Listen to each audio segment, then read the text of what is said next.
नमस्कार दर्शकों, खबरों की खबर के इस खास प्रोग्राम में आप सभी का स्वागत है। दर्शकों, कहते हैं कि जब तप, दान, धर्म आदि साधक के गहनों के समान होते हैं। सभी यही मानते हैं कि कोई भी साधना इनके बिना अधूरी है। परंतु साधना या पूजा करने में क्या करना जरूरी है और क्या क्या व्यर्थ है, ये बहुत ही कम लोग जानते हैं। और जो जानते हैं उन्हें सही रास्ते का नहीं पता। तो दर्शकों, आज के इस वीडियो में हम आपको यज्ञों के बारे में ही बताएंगे कि आखिर यज्ञ होते क्या है और कितने प्रकार के होते हैं, इसके करने का सही तरीका क्या होना चाहिए और यज्ञ करने से मोक्ष संभव है या नहीं। क्या यज्ञ केवल पंडित व ब्राह्मण को ही करने का अधिकार है? यज्ञ करने से क्या क्या लाभ और हानि हो सकती है और कौन सी यज्ञ हमें पुण्य के भागी बनाने के साथ साथ मोक्ष में भी सहायक है। दर्शकों, आज तक हमने केवल होम यानी हवन यज्ञ के बारे में ही सुना है, परंतु यज्ञ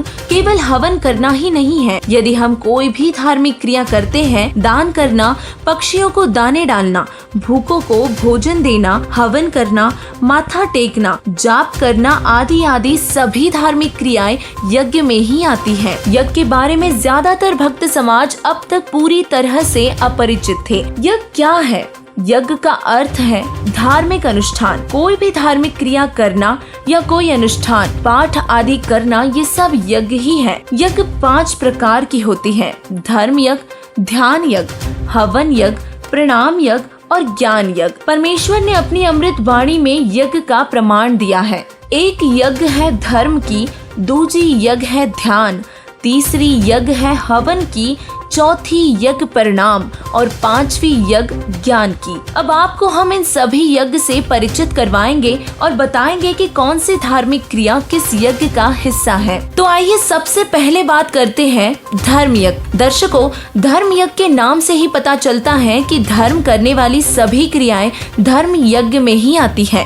बहुत से लोग मंदिरों में दान करने को ही धर्म यज्ञ या दान में मानते हैं। धर्म यज्ञ कई प्रकार से की जाती है, जैसे पशुओं को खाना खिलाना, पानी पिलाना, पक्षियों, चींटियों को दाना डालना, भूखे व्यक्तियों को भोजन करवाना, कपड़े बांटना और धर्मशाला बनवाना, जमीन, पैसे दान करना और आपत्ति में लोगों की सहायता करना आदि आदि और भी बहुत तरह से धर्म यज्ञ की जाती है। अब बात करते हैं ध्यान यज्ञ की। ध्यान की बात करें तो सभी को लगता है कि एक स्थान पर बैठकर हठ पूर्वक मन को रोकने का प्रयत्न करने को ही ध्यान कहते हैं। जैसे ऋषि लोग परमात्मा प्राप्ति के उद्देश्य से हठ योग के माध्यम से ध्यान लगाया करते थे। वास्तव में ये ध्यान नहीं बल्कि हठ योग द्वारा कठिन तप होता है और तप करने से भगवान नहीं मिलता परंतु सिद्धियां आ जाती है जो भक्ति मार्ग में बाधक है। कुछ लोगों का कहना है कि अपने मन को विचार रहित होने तक हठ योग करना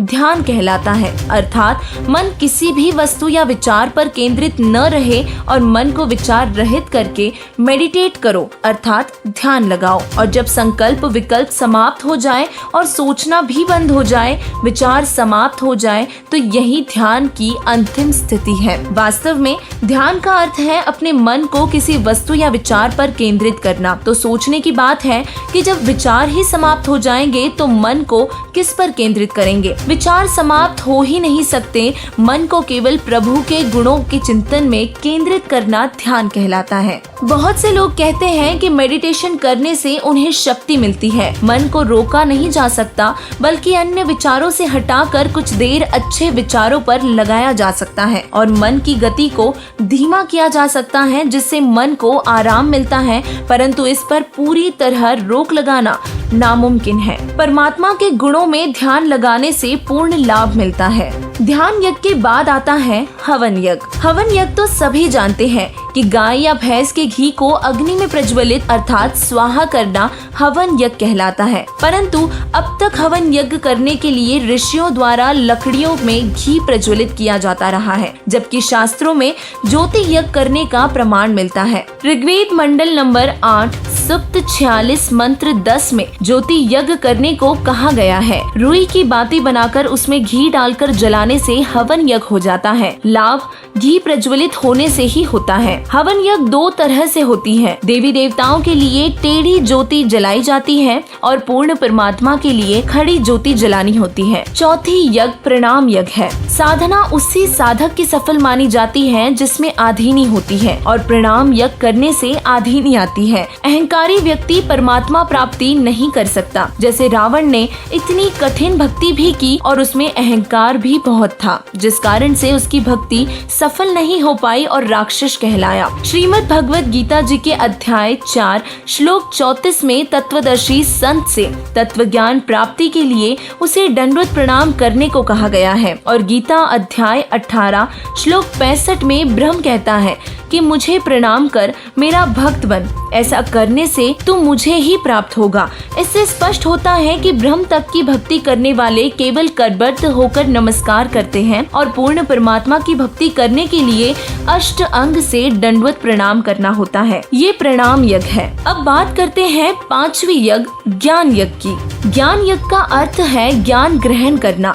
सदग्रंथों का अध्ययन और तत्व ज्ञान सुनना ज्ञान यज्ञ कहलाता है। गीता जी के अध्याय 4 श्लोक 33 में भी ज्ञान यज्ञ को सबसे श्रेष्ठ बताया गया है। श्रेयान् द्रव्यमयाद् यज्ञात् ज्ञान यज्ञः परन्तप सर्वं कर्माखिलं पार्थ ज्ञाने परिसमाप्यते। ज्ञान ग्रहण करने से सही और गलत का पता चलता है, जिससे साधक सही भक्ति मार्ग चुनकर अपना मोक्ष करवा सकता है। ये तो बात हुई यज्ञ क्या है और कितने प्रकार के होते हैं। अब आपको बताते हैं कि यज्ञ किस प्रकार किए जाने से लाभ होता है। दर्शकों, हर धर्म के धर्मी व्यक्ति यज्ञ करते हुए दिखाई देते हैं, परंतु गुरु बिन यज्ञ करना और तत्वदर्शी संत की शरण में आने के बाद सदगुरु के आदेश से यज्ञ करना, दोनों में भिन्नता है।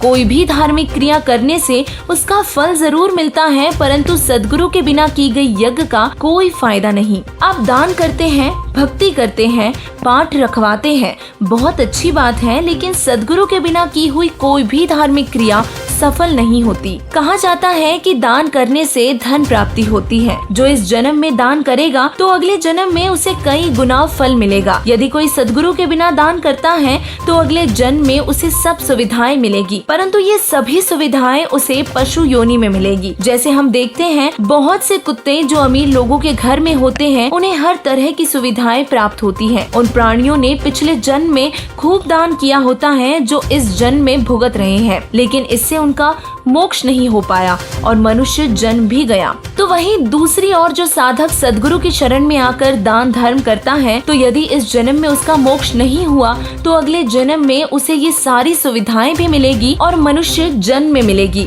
साथ ही उसे फिर सदगुरु भी मिलेंगे और वो आत्मा भक्ति करके मोक्ष प्राप्त करेगी। और इसीलिए कोई भी धार्मिक अनुष्ठान अर्थात यज्ञ करने का पूरा लाभ लेना हो तो तत्वदर्शी संत की तलाश करके उसकी शरण ग्रहण करने के उपरांत ही लिया जा सकता है। कबीर साहिब जी की बाणी में लिखा है, कबीर गुरु बिन माला फेरते, गुरु बिन देते दान, गुरु बिन दोनों निष्फल है, चाहे पूछो वेद पुराण। गुरु के बिना की हुई भक्ति व यज्ञ विफल ही रह जाती है और इसीलिए तत्वदर्शी संत को अपना गुरु बनाए और उनके आदेश से यज्ञ व भक्ति करके अपना कल्याण करवाए। आज पूरे विश्व में केवल जगत गुरु तत्वदर्शी संत रामपाल जी महाराज जी ही इस पृथ्वी पर तत्व ज्ञान दे रहे हैं। अब और समय व्यर्थ न करके उनकी शरण में आओ और सभी यज्ञ का संपूर्ण लाभ प्राप्त करो। धन्यवाद।